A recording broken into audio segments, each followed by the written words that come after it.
Hello, and this is the first preview video from my series of videos in the teaching of Romeo and Juliet. And I hope you find these videos helpful. The point of these are sort of video versions of how I would preview a reading to students, particularly students very new to Shakespeare, maybe even students for whom reading isn't super easy, whether it's Shakespeare or not. But I like to think too with difficult text, a little having a guide is helpful. What I have done is, you can look these up on my channel, Jay Pollock. I have a top 10 essential facts about William Shakespeare video, and I have a top 10 facts about Elizabethan theater video. So if you're helped by some sort of context, these would help. I don't think they're utterly necessary to just open the plays up, but sometimes people, like knowing a little bit of history.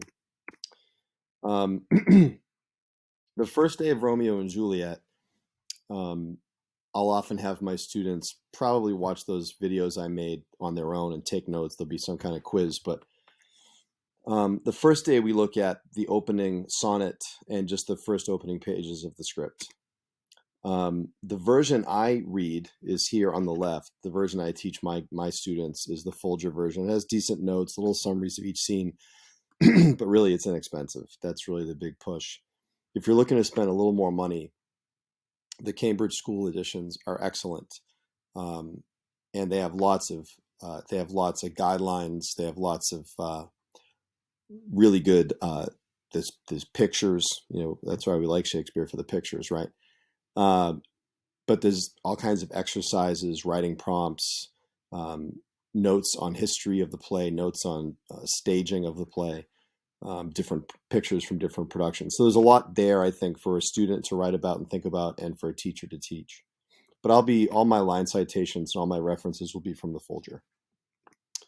My two favorite film versions for students, I know there's lots of opinions about this, I get on Digital Theater Plus from my school. The one I show my students is a production from Broadway featuring a post Lord of the Rings Orlando Bloom. He has regular ears in Romeo and Juliet, unfortunately. And Condola Rashad, Felicia Rashad's daughter, as Juliet. Really good production. A more sort of classic production at the Globe is I think it's from 2009, this production here. And I get that on Digital Theater Plus, and that's really, really great as well. So a couple of moments in the play, Shakespeare intentionally writes a kind of poem called a sonnet, which is just from the Italian word meaning little song, right? Little 14-line poem. Rather than going on and on about them, it's kind of good to know what they are if you're going to read Shakespeare's plays, and particularly this play. So here's an example. This is Don't Stop Believing by Journey, written, however, as a sonnet. A lonely maiden from a hamlet small, a boy within a woeful city reared. They both at midnight left their port of call, toward any destination volunteered. A public house is where their journey ends, where patrons smoke their pipes and minstrels play. They share the evening swiftly more than friends, the others smile, inviting each to stay. Yet there are others wandering through the street, beneath the lamplight, searching for a soul. They comb the darkened night and hope to meet the sweet companion that shall make them whole. And then the couplet at the end, ensure thy heart won't let their spirit leave. 'Tis most important that thou still believe. So that's how a sonnet sounds, Shakespearean sonnet sounds. A sonnet, very basically speaking, has these three characteristics. I would have these down. First, it's 14 lines long. Second, and I'm going to explain what this means, but just have it down, it's in a rhythm that's called iambic pentameter. And I'll explain what that means. And historically, it was a popular poetic style early in Shakespeare's career. It was kind of the in vogue style of poetry, not later, earlier. So iambic pentameter, an iamb is a chunk of language with an unstressed followed by a stressed syllable. So some names that are iambs are Adele, Denise, Miguel, The emphasis lands on the second syllable. So a perfect iambic pentameter line has 5 of these. One of his sonnets begins, "That time of year thou mayest in me behold." It's 5 iambs in a row. And what I say to my students is, this can seem very artificial, but think of a song, right? Has a drum beat, right? But very few songs stay on that unless it's like automated, right? What drums often do is this, right? They syncopate. And when you listen to the music of poetry, there's often a backbeat, like in drums, and then a syncopated thing. And something kind of, if you look under the hood of poetry, modern poetry or Shakespearean poetry, when the poets want us to pay really close attention to a moment, one of the ways they do that is by manipulating the rhythms of the lines so that there's like a pattern established, then there's a change in the pattern. And that's a way that, I mean, all art gets us to pay attention, is it creates a sort of set of expectations and then flips the expectations. So that's done in poetry with rhythm in really interesting ways. So here are some examples of iambic pentameter lines. I took my car to get some milk today. You think at least one time I'd get it right. I kissed the sky and flew to space and back. The steak was good, but wow, the fries were cold. It's often said that iambic pentameter is perfect for English poetry because it's roughly how long we take to breathe, and it also echoes the rhythm of the heartbeat. I don't know if either of those are true. I like them as explanations. So here's how this poem begins. And I think one of the reasons why Shakespeare is really hard to teach is that there's so much decoding that has to happen. So I would just suggest, if you're doing a reading group or a class, to not make it so much about quizzes and tests, but really deep dive into those iconic scenes, help the students decode a bit. So here's this opening sonnet. So you're in the theater, right? It's 1590s. And you're sitting there or standing if you don't have a lot of money, and one guy comes out and just lays this prologue poem on you. And all it is really, it's like the scroll that begins Star Wars, just like context, information, what's happening now. That's all this is. And here's the information we get. 2 households, both alike in dignity, meaning they're both probably like similarly upper class, in fair Verona, so we're in Italy, where we lay our scene. From ancient grudge break to new mutiny. So these 2 families that are similar in rank have bore grudges against each other, have hated each other for a long time, since ancient days, long time. And now they have a new mutiny, so they're still fighting. Whereas civil blood, the blood that courses through their veins is civil because they're upper class.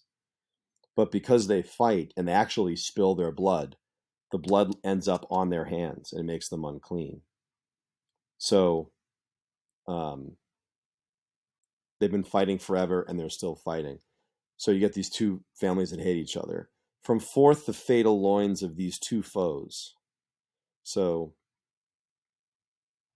from mothers in these 2 enemy families are born a boy and a girl, who, a lot happens right now in the poem, because the boy and the girl end up as lovers, and they're star-crossed, meaning their astrological signs fight against them, doom them from the moment of their birth.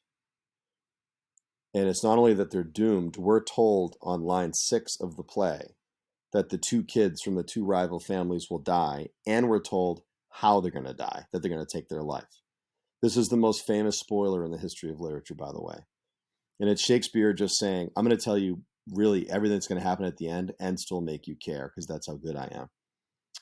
Whose misadventured, piteous overthrows. A lot of ink is spilled on that line.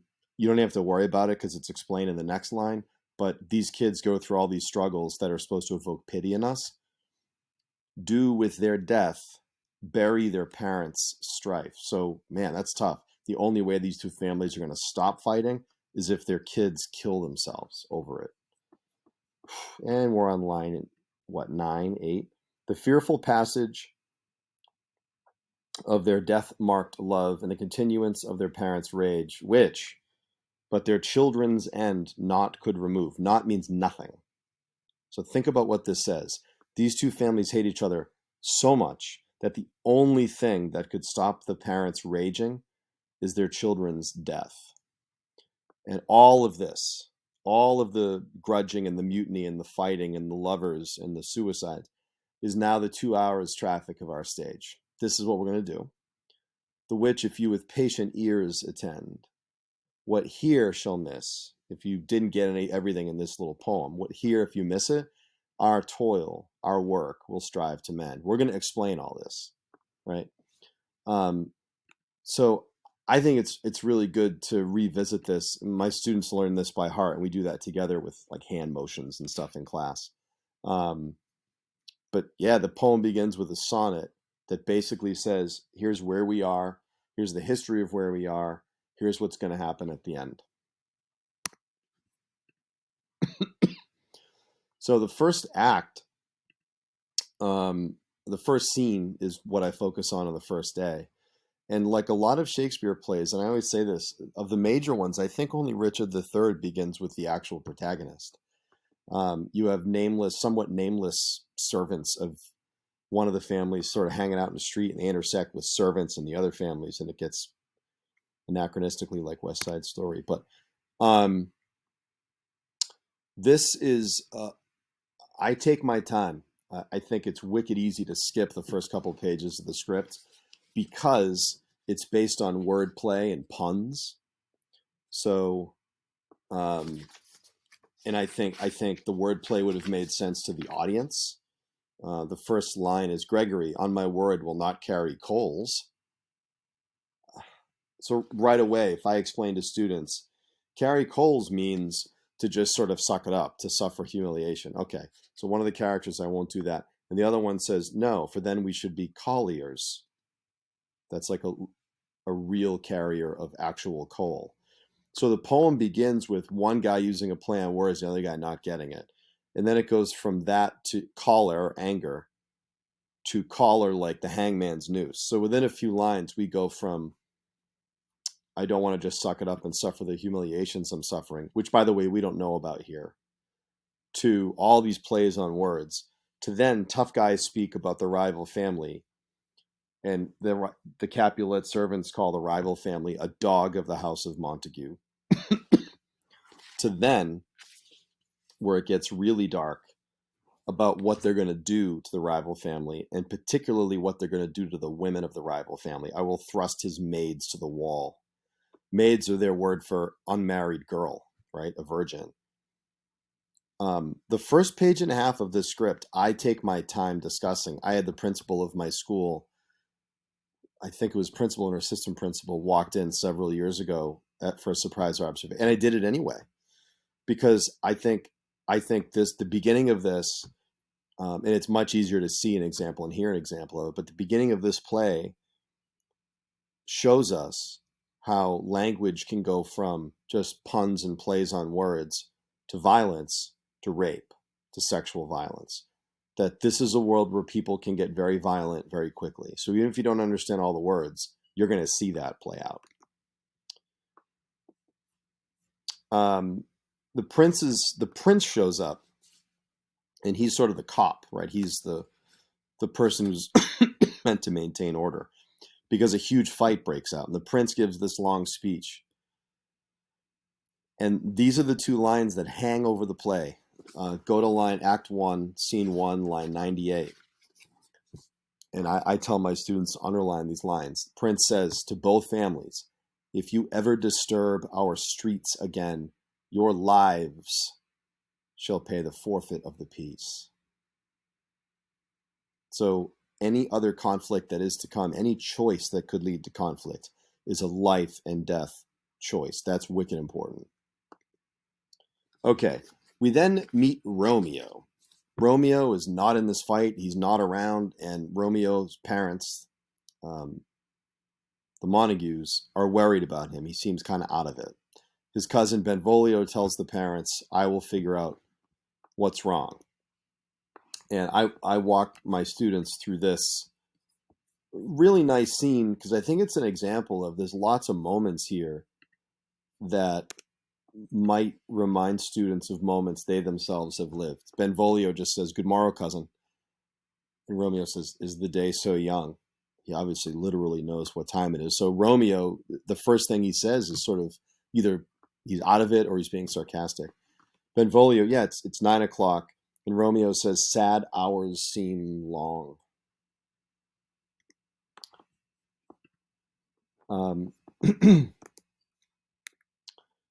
And sorry, they have this dialogue where Benvolio says basically to Romeo, examine other beauties. There are other girls in the area. We're going to learn that Romeo loves this girl named Rosalind, not Juliet, and that she has sworn to live a chaste life. She's not going to have sex until she gets married. And he can't even see her because here it says her view is muffled still, right? Romeo then realizes what fray was here. He realizes it was a fight in the street. He's so clueless he hasn't seen it. Benvolio says, be ruled by me, forget to think of her. And I'm willing to bet that if you're of a certain age, you have had heartbreak, that someone has said something to that effect to you. You know, there's many fish in the sea is the cliche. Forget to think of her. And Romeo says what we all can say in response, teach me how I should forget to think. If this is all I'm thinking about, I can't forget it. And Benvolio's the cliche, examine other beauties, right? And Romeo says, show me a mistress that is passing fair. Show me a mistress that's beautiful. Show me a girl that walks by that's beautiful. And what does her beauty serve but as a note where I may read who passed that passing fair? Every example of other beautiful girls are going to remind me that I love the most beautiful girl and that I can't have her. So that's most of Act 1. And I recommend for all of you to when you're just reading, YouTube has an audio drama, and it's Kenneth Branagh's Juliet. I think I don't know. It's like a who's who of great Shakespearean actors. Simon Callow, I think, is Benvolio. It's great, and it's unabridged, and it's just such a better way. Now, I tell my students, we do this in class sometimes. We read and listen and annotate at the same time. Really, really good version. And if you're interested, the homework I give my students is after they read and listen. So we preview and watch a film in class. So they go home with a clue, and then they go and listen and read the whole thing, and then answer one of these prompts. One, what would it be like to live in this play, and why? Like, if you live in Verona here, what do you sense this town is like? Use a quote. One takes place as a fight in the streets, and then in a family conversation about what's wrong with Romeo. How is life on the street and Romeo's life connected? So this is a little more philosophical. And then I asked to pick a moment from Act 1, Scene 1. You know, if you were making the soundtrack to the film, what song would work for that moment, and just quote the song. Anyway, I hope this preview video has helped you with the first scene anyway. I'm not going scene by scene. We'll take it in bigger chunks. But I think it's important early in the Shakespeare play to be deliberate early on so we can tune our ear to the language. I hope this is helpful, and please offer comments. Thank you.